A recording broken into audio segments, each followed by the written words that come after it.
And I'm very, very happy with this introduction from Alex because I can jump right in. My why has a question mark and it has an explanation mark. I try to look at the history, I try to look at current practices of evidence that is currently there. And there's an explanation mark. The question mark is my question mark. I'm trying to figure out why. Why are we finding ourselves into this situation?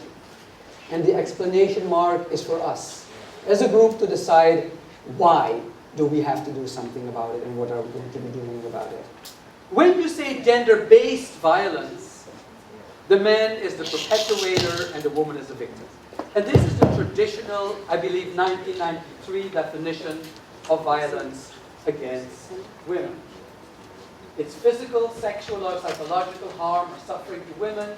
Threats, even threats are considered violence, occurring in public or in private life. This is the official definition from 1993 by the United Nations.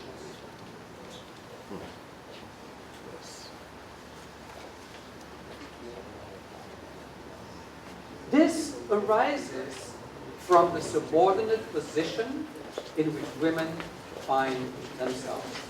Again, it is on 1993. So, the definition is not only the beating, the kicking, the pulling, the burning, it's also psychological. Once again, just to make it very clear, in public and private life. And you'll see later when we get to the explanation mark why this issue of in private is so important.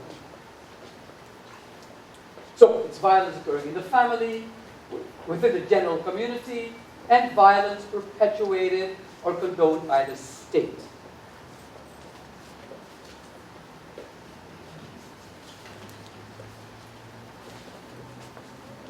So, this is what we're accustomed to. And when we saw the flame and the ribbon, and we were in the cultural center, there was a very graphic depiction of domestic violence. And all the things, kicking, slapping, hitting, beating, all of them were depicted. A father and his child. And sexual abuse, even sexual threats.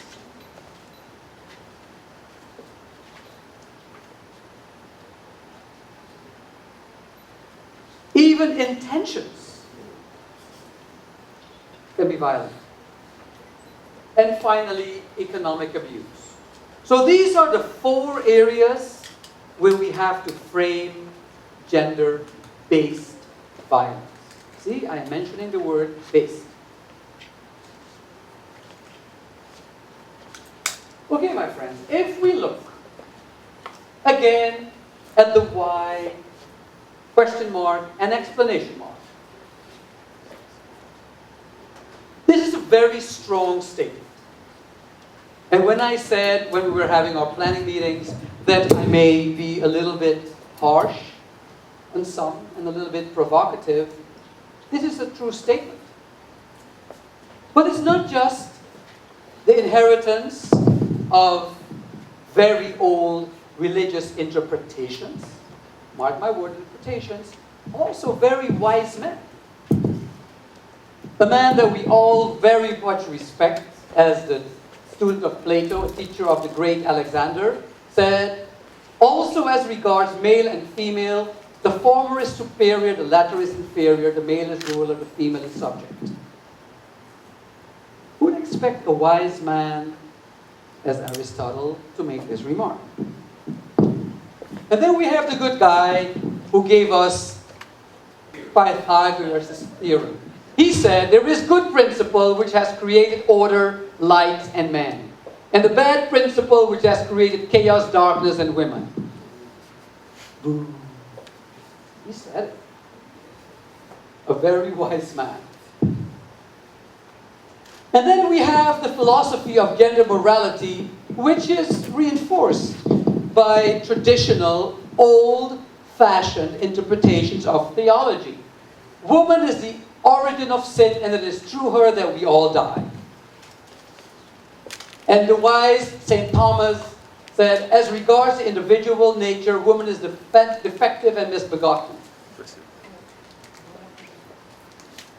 I mean, are we surprised that we have these behaviors floating around when deep down inside of us we are confronted with these wise sayings and beliefs that are very old and sometimes totally misinterpreted? And the Holy Bible. I took this woman in marriage and slept with her and didn't find proof of virginity in her. Then the girl's father and mother shall take the proof of her virginity to the elders of the town and the town gate. If on the other hand the accusation is true and no proof of the girl's virginity is found, they shall bring her out to the door of the father's house, and the men of her town shall stone her to death.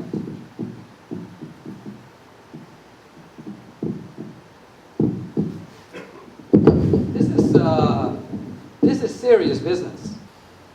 So we say, as good contemporary people, that all the religions of the world have to start behaving anno 2010.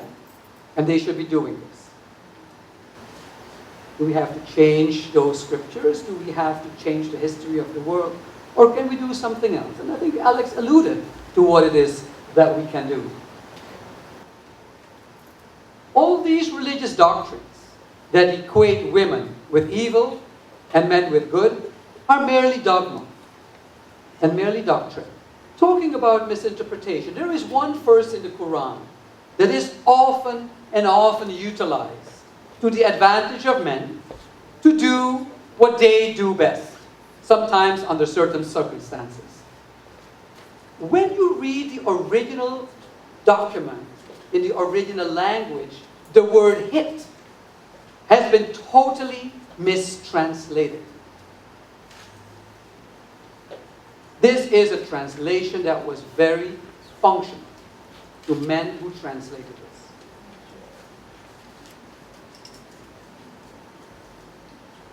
This is what the original translation means.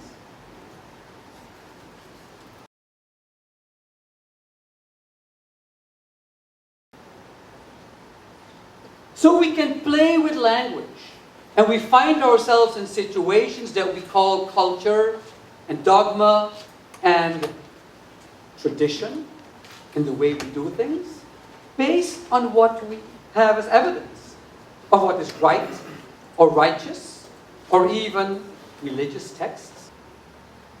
So it takes us a little tweaking and looking at language, even in our holy scriptures, of the most important faiths, to decide that this is what is meant. Because if you take the foundation of Islam, marriage and family,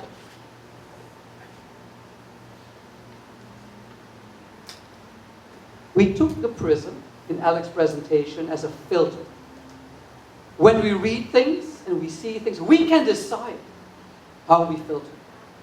And this is exactly what these 2 days are about. Let us try to use a filter that gets us where we want to be. In other words, the same scriptures, the same documents, the same dogmas that we call the roadblocks, that we call the obstacles, can be used as supporting documents and supporting evidence to get us where we want to be. Let's take, for instance, Hinduism. Hinduism has one of the most important goddesses in Hinduism is a woman. Actually, 2 women. Both Lakshmi and Saraswati, the goddess of wealth and prosperity, and Saraswati, the goddess of learning and wisdom. Obviously, they're not the men. Very sad in a way, because this is the other side of the equation. So men cannot be wealthy and prosper and learning and wisdom. We have to go through a woman. Maybe it's true. But the depiction of these values of life in Hinduism are both women.